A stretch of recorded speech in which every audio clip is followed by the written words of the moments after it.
Will the IDF withdraw from the Gaza Strip? Details are emerging from an American proposal which will soon be voted on at the United Nations Security Council as Hamas is tightening its grip on the Gaza Strip, and the United Nations has said that this is actually a good thing because it prevents crime. However, Hamas has already rejected the American proposal, saying, "We warn of dangers. We reject disarmament." A worrying trend has also emerged, as even though Hamas has shattered life from millions of Gazans, this terrorist organization still has massive support amongst the Palestinian people. There are also questions about whether the United States is considering rebuilding the Gaza Strip before Hamas is demilitarized, and Hamas also announced in the last 24 hours that it will hand over some remains that it located for the examination in Israel to see whether they belong to one of the fallen hostages. And meanwhile, several terrorists were eliminated as they attempted to cross the yellow line.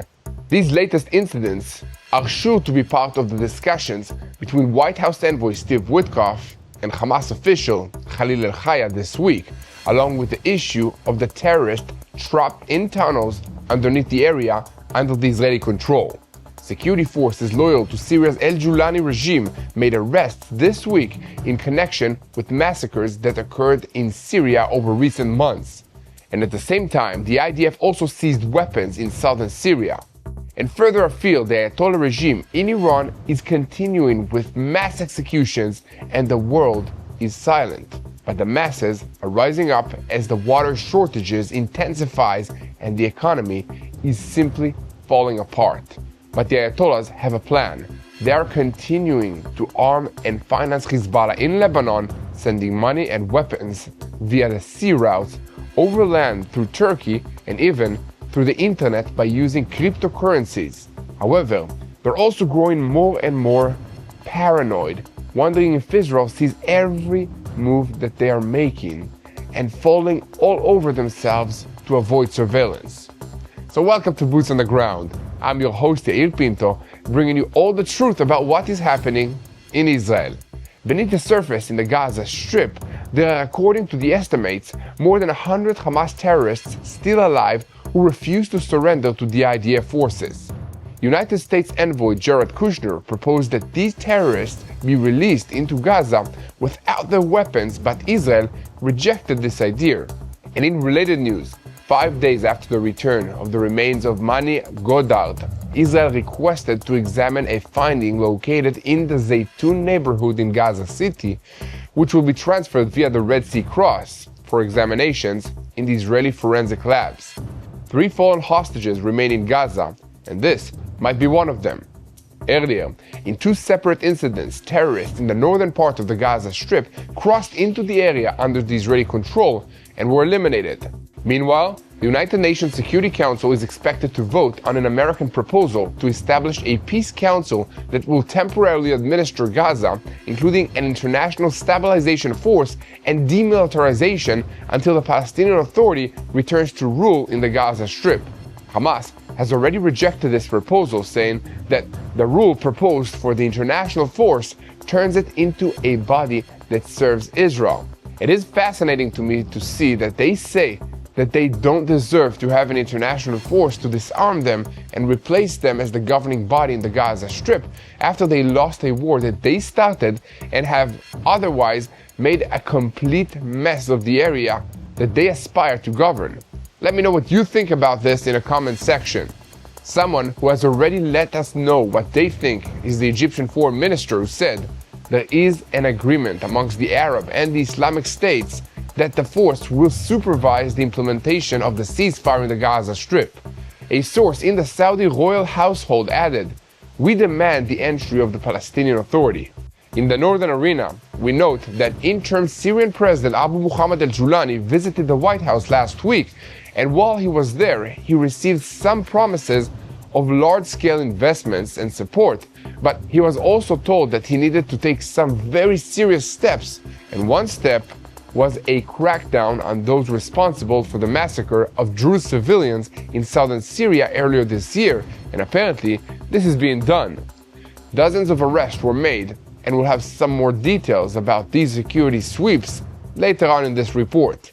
Next door in Lebanon, Hezbollah Secretary General Naim Qassem escalated his threats in his weekly speech, claiming that there must be a confrontation to stop Israel's aggression, a call considered the most direct threat since he took office.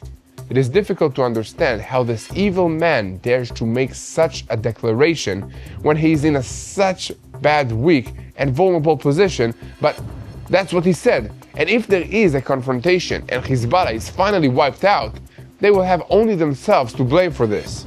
And speaking of people who have only themselves to blame for all the problems that they have, Iran's Ayatollah regime continues its self-defeating strategy of ignoring real problems and lashing out at enemies that it has chosen to have. But it's not just Israel. The regime is also waging a war on its own people. It has reportedly executed 1,025 Iranian citizens in the last 9 months, and hardly anyone in the international community is saying anything about it.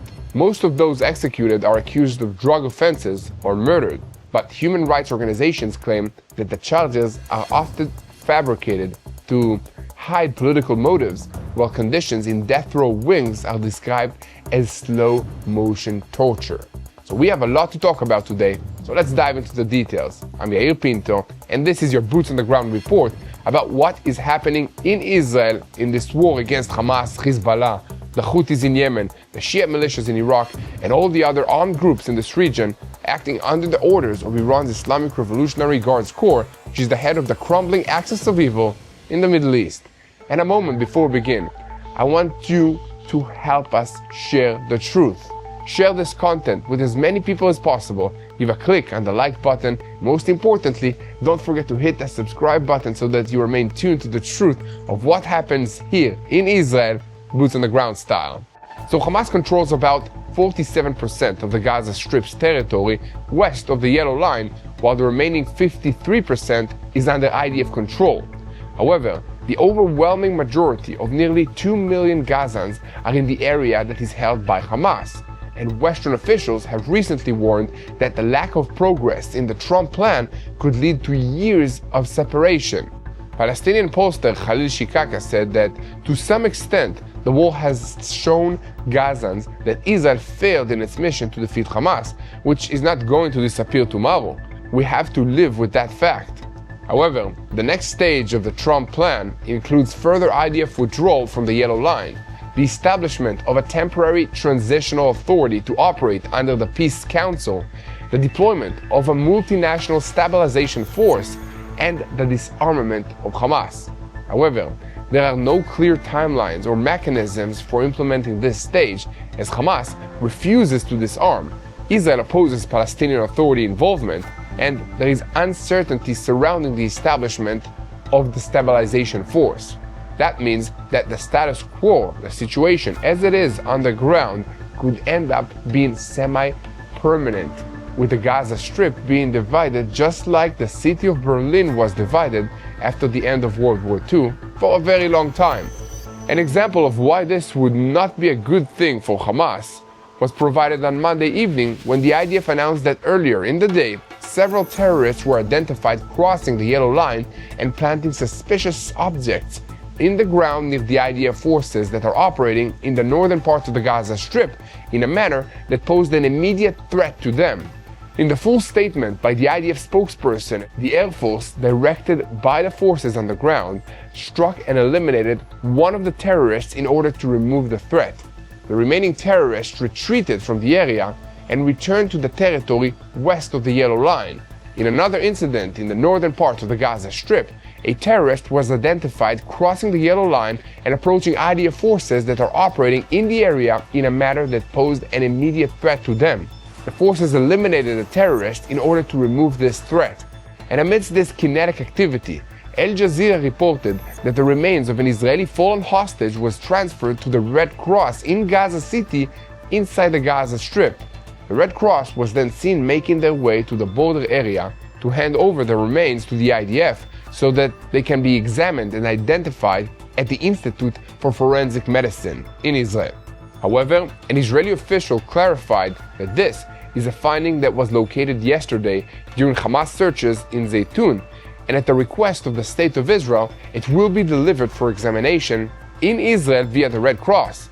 The official clarified that this is not necessarily the transfer of a fallen hostage and that the identity of the remains will have to be determined. It is important to remember that 3 fallen hostages are still held in the Gaza Strip, and their return is included in Stage A of this agreement between Israel and Hamas. And it is also important to point out that for more than a month, the IDF has continued to destroy tunnels east of the Yellow Line, and this week, IDF Chief of Staff Yair issued a threat during a visit to Rafah, most of which is under the IDF's control. He declared that in parallel with the current operational progress, if required, we must be prepared for a rapid transition to a broad offensive to seize territory in the Gaza Strip on the other side of the Yellow Line. Under the disarmament of Hamas, Zamir said that even if this requires time, we will persist in the mission of dismantling Hamas and demilitarizing the Gaza Strip. And here, at TBN Israel, we will continue to report on these topics going forward, so keep spreading the truth, share, and follow us. And most importantly, hit the subscribe button. And now, I want to tell you about one of our partners. So, if you watched our show before, so you probably already know about the miracle of Arza. I'm really excited to share this with all of you that Arza has launched their brand new Christmas box, which is called Nativity Night, and it's their most incredible box yet. Each year, their Christmas box sells out faster and faster, and this year, because of huge demand, they're already almost sold out. So every single item inside your Arza box is handmade by local Israeli artisans and small family businesses, so with your purchase, you're directly blessing and supporting the people of Israel while bringing the land of the Bible, Israel, where Jesus was born, right into your home. Inside there is a gorgeous hand-painted ceramic plate depicting the night of the Nativity, delicious foods and spices, a beautiful hand-carved olive wood nativity ornament from Bethlehem, and so many other handcrafted treasures that bring the story of Christmas to life. Every item is designed to help you experience the true meaning of Christmas from the Holy Land itself. They're only selling this box for a few more days, and it's almost sold out. Plus, they just increased our discount, and you'll get 15% off with the code TBNIL15. So if you love Israel, or you know someone who does, this is the perfect gift to celebrate Christmas and to share the beauty of the Holy Land with your loved ones. Make sure to go to arzabox.com/TBNIL and get yours today. Again, that's arzabox.com/TBNIL, and don't forget to use the coupon code TBNIL15 for an extra 15% off of your Christmas box subscription. And now, we are keeping our focus on the Gaza Strip, but switching slightly to look at the diplomatic developments. The United Nations Security Council was expected to vote this week on the comprehensive plan to end the conflict in Gaza. A second revised draft of the American proposal obtained by the Qatari newspaper Al-Quds Al-Arabi. The draft, which has not yet been finalized, details the establishment of international mechanisms to manage the Gaza Strip after the war, headed by a peace council that will serve as a temporary administrator. Russia stated that it submitted a counter-resolution seeking to transfer the powers to the Security Council and the Secretary General instead of the council that is headed by the President of the United States. I wonder why the Russians don't like the American idea. Tell me what you think about this in the comments section, guys. In any case, here's a few details about the American proposal. Within its authorities, the Peace Council will be empowered to establish operational bodies to manage Gaza. These bodies will oversee and assist a Palestinian technocratic, apolitical committee under the auspices of the Arab League, which will be responsible for daily civil administration inside Gaza. They will also run economic reconstruction programs, coordinate humanitarian aid, and facilitate the movement of people into and out of the Gaza Strip. Funding for activities will be based on voluntary donations from states and from donor entities. The proposal also calls on the World Bank and other financial institutions to help establish a dedicated trust fund for Gaza's reconstruction. Israeli Prime Minister Benjamin Netanyahu convened a special meeting on Sunday evening to assure his coalition partners who have some concerns about the American plan, particularly clauses that deal with a path towards establishing a Palestinian state. Netanyahu and former cabinet minister Ron Dermer presented the party leaders with the updated draft text and clarified that the resolution does not pave a binding path to establishing a Palestinian state and is even more moderate than many resolutions that the Security Council has already approved in the past. They also stressed that the text is close to Trump's 20-point framework, including reference to a strict condition for progress on the two-state solution, and that the proposal is not brought under the Chapter 7 and therefore is not legally binding. In Jerusalem, the assessment is that this vote will not resolve the fundamental disputes, but may set the outline of international involvement in the Gaza Strip for the coming years and define Israel's room for maneuvering within the changing reality. And speaking of the regional reality, the Wall Street Journal news portal reported this week that Hamas's popularity amongst the Palestinians in the Gaza Strip has risen since the ceasefire, halting a downward trend recording during the war and posing a challenge to President Donald Trump's plan to bring peace to the Strip by disarming the terrorist organization. According to the report, a central reason for this is that Hamas is providing security in an otherwise completely lawless situation. On the Israeli side of the yellow line, there are still an estimated 100 terrorists alive, but trapped in tunnels underneath the ground. These terrorists are refusing to surrender, but they're running out of food and water, and thus, they're also running out of options. Estimates are that most of them are in tunnels underneath the Janina neighborhood in Rafah and under the city of Khan Yunis in the southern parts of the Gaza Strip, as well as under Bet Hanun in the northern part of Gaza. President Donald Trump's envoy and son-in-law Jared Kushner proposed that the terrorists will be released into Gaza without their weapons, a proposal that Israel refused. Now, American engagement with the issue of the besieged terrorist is moving up a level as the White House Special Envoy Steve Witkoff and senior Hamas official Khalil al-Hayya are scheduled to meet this week with the aim of trying to reach an understanding on this issue. However, since the beginning of the ceasefire, the IDF has been destroying tunnel routes daily in areas under their control by detonating and collapsing the tunnels or by pumping liquid concrete into them. They consider themselves as a race against time. They're destroying as much of Hamas's terrorist infrastructure in these areas under their control before Phase B of the ceasefire plan goes into effect, and they will have to redeploy to points further east, ceding control on the ground to the Hamas terrorists. And meanwhile, the Knesset Foreign Affairs and Defensive Committee will convene this week to discuss the challenges ahead of Phase B of this agreement and the sense of security in the Gaza envelope communities. And here at TBN Israel, we will continue to bring you all the truth about what's happening in Israel. So make sure to share our content with as many people as possible. Hit the subscribe button, leave a comment, and never miss another episode of Boots on the Ground. And now, we are shifting our focus to the northern arena. On Sunday, the Air Force eliminated the senior Hezbollah operative Muhammad el-Saweika in El Mazuri area in southern Lebanon. Saweika acted as the organization's local representative in the village, and in his role, he was responsible for the liaison between Hezbollah and the residents of El Mansouri regarding military and economic matters. He also worked to seize private assets for the use of the terrorist organization Hezbollah, but he won't be doing that any longer. In the last 24 hours, it was also reported that Division 91 is employing ground forces for missions to locate and to destroy Hezbollah terrorist infrastructure in the southern part of Lebanon through forces from Brigade 228 and Brigade 300.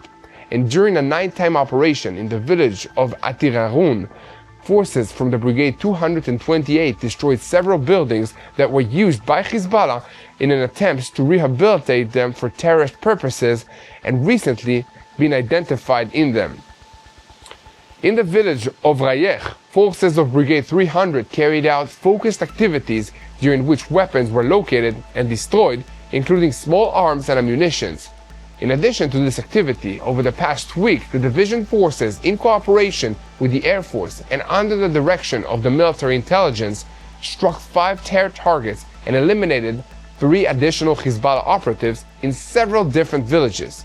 And next door, in Syria, forces of the IDF's Brigade 226 under the command of Division 210 and together with the field researchers of Unit 504 completed an operation for on-site questioning of several suspects in trafficking of weapons and arms and other stuff for Hezbollah in the Khadr area. According to the IDF spokesperson's statement, the operation began following prior intelligence and tracking and in-depth field questioning and also included raids on 4 areas simultaneously. The raids resulted in locating large stocks of weapons and ammunition, which the suspects were trafficking with them. It was further stated that Division 210 forces are deployed in the area in order to act and prevent the entrenchment of terror elements in Syria with the aim of protecting the residents of the State of Israel. And now, I have a brief comment to make about all of this. Needless to say, the situation is very complicated. On the one hand, in Lebanon, Nasrallah's successor is sharpening the tone and week by week sending increasingly direct threats against Israel. In his latest weekly speech, Hezbollah Secretary General Naim Qassem declared that there must be a confrontation to stop the aggression of the conqueror, which obviously means Israel.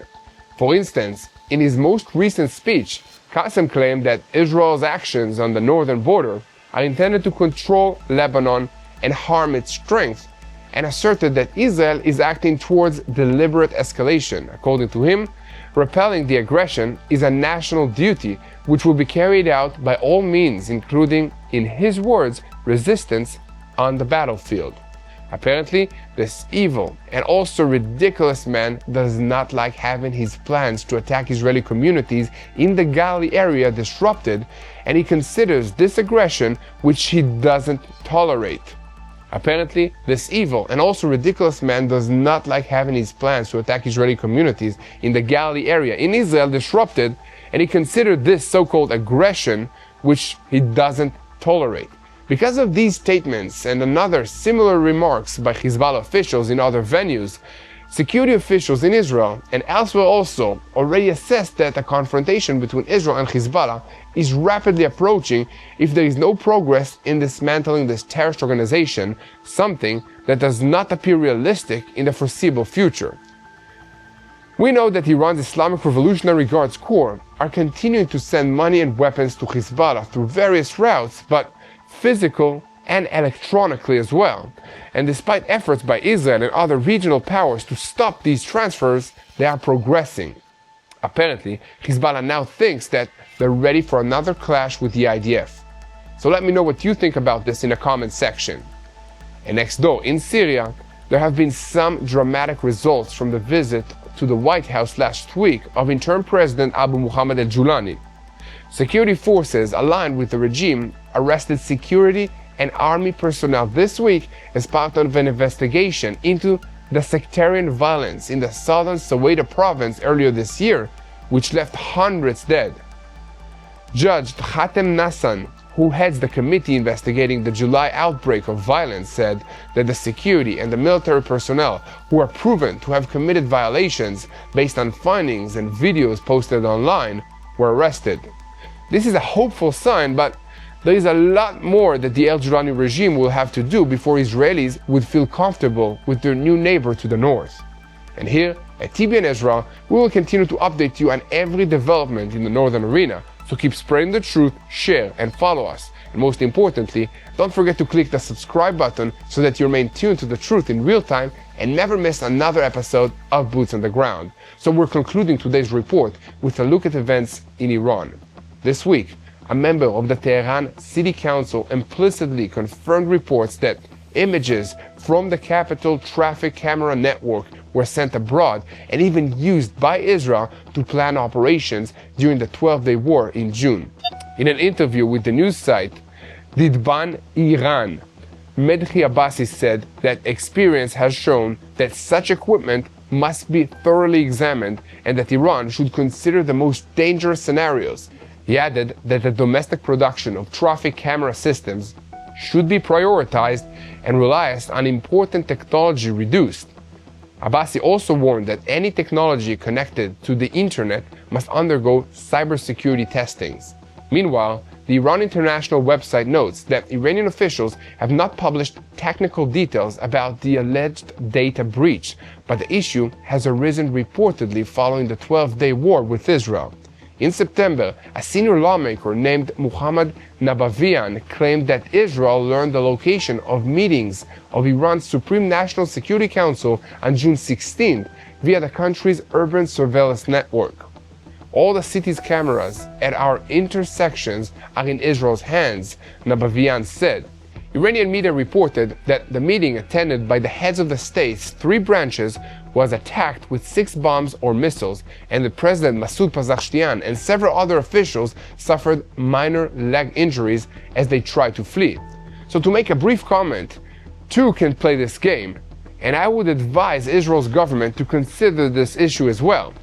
Internet-connected cameras are everywhere, and they can also be hacked by anyone, and Israel should think about its own vulnerabilities in this issue, but I'm sure that the cybersecurity areas in the security establishment of Israel are already thinking about this. And in any case, here at TBN Israel, we will continue to update you on all these developments moving forward. So please share this content, and most importantly, pray. Let's pray for the IDF soldiers wherever they are, in the air, at sea, or on land. Let's pray for the peace of the people of Israel and the peace of all the people affected by these terrorist organizations all over this region.